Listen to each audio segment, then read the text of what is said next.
Hello and welcome back to Music with Mascots. I have Minnie here with me today.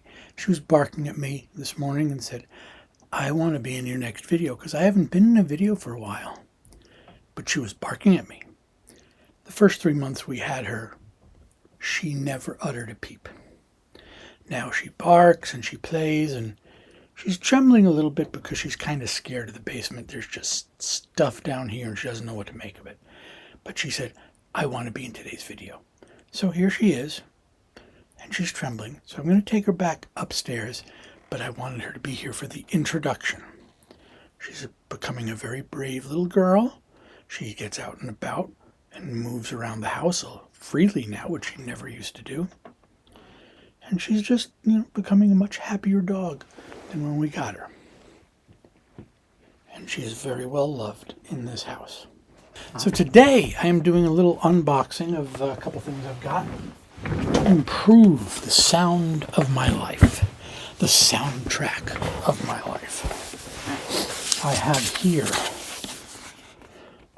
the Wally Tractor. I'm going to dig some holes in my backyard with that.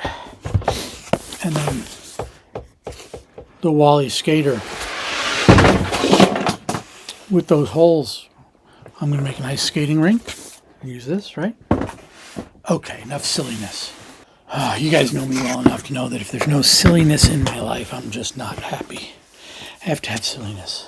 So J.R. Boisvert did call me. Unfortunately, he called me at a really bad time. My sister was dying, and I was in the middle of trying to fix dinner, and he asked me a couple questions, and it's like, I didn't really have the time to even think or respond to his questions, so I told him, I'll call you back later, which I will. He seemed like a really nice guy, and JR, if you're watching this, I'm sorry if it seemed like I was rude. I was going through stuff. Really bad day. But I will be calling you in the near future. So let's open the Wally Skater first. Because this is probably, for me, the most important tool. We have multiple instructions, which is nice. We've got a QR code to go online with it. Uh-oh, somebody left a thumbprint on the clear plastic. Terrible, terrible, terrible. And I clearly will need instructions. And once I learn how to do this, I'll do a video on using it. As you guys know, I've got a number of turntables. This side facing the cartridge. Very specific instructions here built into it. You can take these and find water in the woods, but it also perfects your sound. And then you have the little Wally Perpetual Motion Machine, which, as I understand it, will allow you to measure the anti-skate force, which is actually going to help me because the numbers on my techniques are no longer accurate. It does work, but the numbers, because it's so old, don't quite match up with where they should be. But then again, I'm really old too. My numbers pretty good for my age, so I'm not going to complain. All right, now the Wally Tractor. The Wally Tractor magnifying loop. Now, I grew up in a family. My parents had a little jewelry shop. They ran out of the house, so I have a jeweler's loop around here that I use to look at styluses. This is totally cool. Totally cool. Mirrored surface, so I can look at myself and look at myself and look at myself and look at myself. An infinity machine.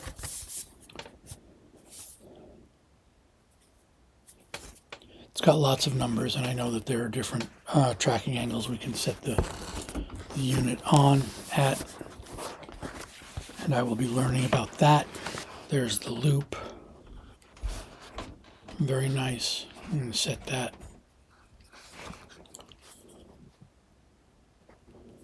Very nice. With incremental markings. We have a round piece of plastic with a button on the end and an O-ring on the outside.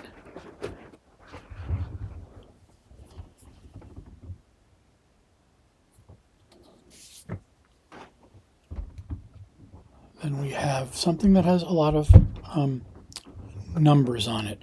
So there's going to be a learning curve here. There's a lot of stuff to learn. And I encourage anyone who's getting into this hobby as I am a little later. I've collected music all my life and listened to music all my life, different formats as the world has changed, what I've listened to has changed, how I've listened to it has changed. And I'm winding down now. As some of you know, I'm approaching retirement. I've got definitely one more year of teaching left in me, and then I'm going to decide at the end of this year if I'm going to teach another year or not. Depends on how things go and where everything in my life is at that point.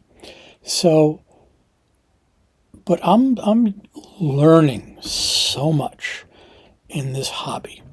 I've started, repairing vintage turntables, which is fun. I mean, I worked as a mechanic for a number of years, and fixing things is something I enjoy. Okay, my back can't handle fixing cars anymore, which is good. I'm tired of fixing cars. I don't want to fix cars anymore. That's why I went into teaching. It was a lot more fun. It's not anymore. One year can be good, one year can be bad. Depends on your state of mind, the kid's state of mind, your students and their parents and your administration and stuff like that. Luckily, I have really good administration where I work, and the kids vary from year to year. And I have really found that growth is important, especially when you get older. And yeah, you can say, okay, I've gone a little OCD on this stuff, and I probably have. I tend to be a little OCD on certain things anyway. And that's not necessarily a bad thing, because it's keeping my mind occupied and always into new things. Because when I'm taking apart an amplifier or looking at an amplifier or a turntable, everyone is different.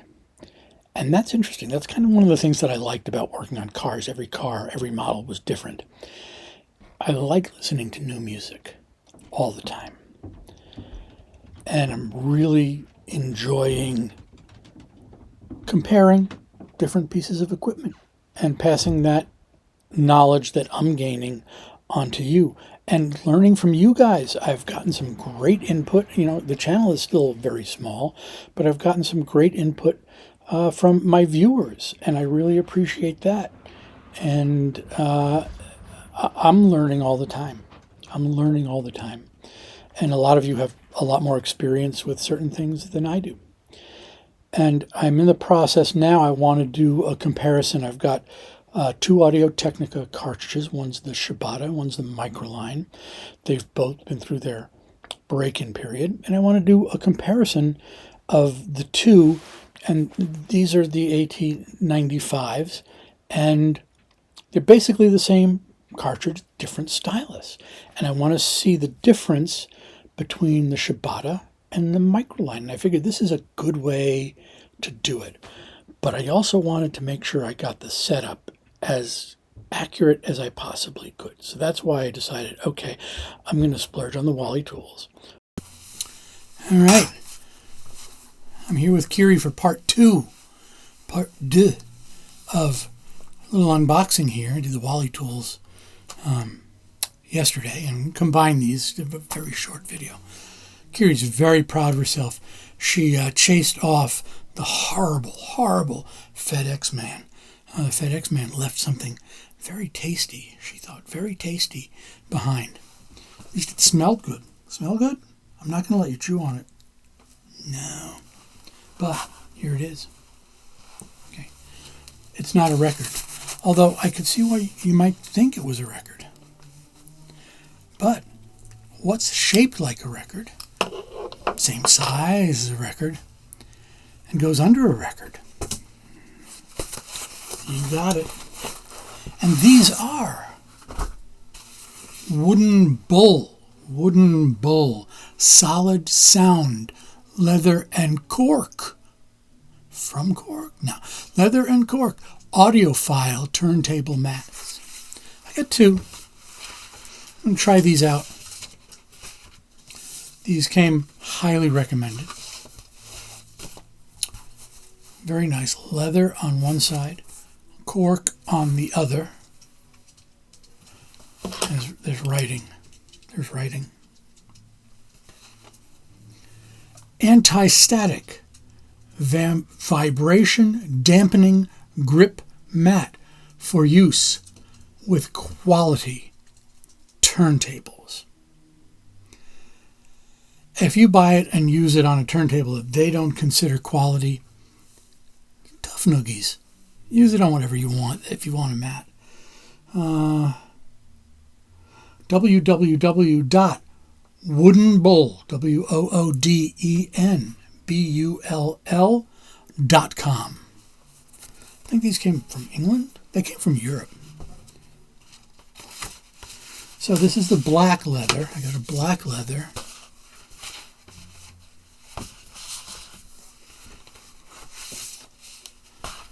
And this one is a tan leather. And they both have cork on the backside. So if you prefer a cork top, you can do that. The leather on top, you can do that, whichever you prefer. The leather, I assume, is the vibration dampening effect, because cork is very light and doesn't really do much as far as vibration dampening that I could think of. Maybe I'm wrong. Let me know in the comments. I'm going to give these a try. I'm not one of these guys that holds out that turntable mats make a huge difference. I think some of the better ones make a subtle difference. But I'm going to try these out as I'm listening to, I'm going to try these out as I'm listening to some of the cartridges that I've got and see if I can tell a difference. Don't know if I can or not till I try it. Let's listen and find out. Let me know what you think about turntable mats down in the bottom. Do you have a favorite that works for you? And how much did that cost you? These, I think, were around $50 each, something like that. Not crazy expensive, but not cheap either. All right. Have a great day. It's a crazy world. And as I always say, we share this world. We live in this world together. So please, be kind to one another. Listen to music. Don't be offended by someone who listens to different music. It's all music. It's all good. Don't give in to hate. Give in to love. If you've made it this far, please hit like and subscribe. And let's continue this journey together. And again, I'm here to learn from you too. So if you got something to chip in, please do so. Let me know how many of you have used the Wally Tools for your setups, and has it made a big difference for you? I hope it has. It has a little bit of a financial investment, so I'm pretty sure that I'm going to see something worthwhile out of the investment, and certainly with all of the different styles of turntables that I've worked on so far. If I had had this before, it would probably have improved some of what I've worked on. And, we'll just see how things go from here. All right. Thank you very much.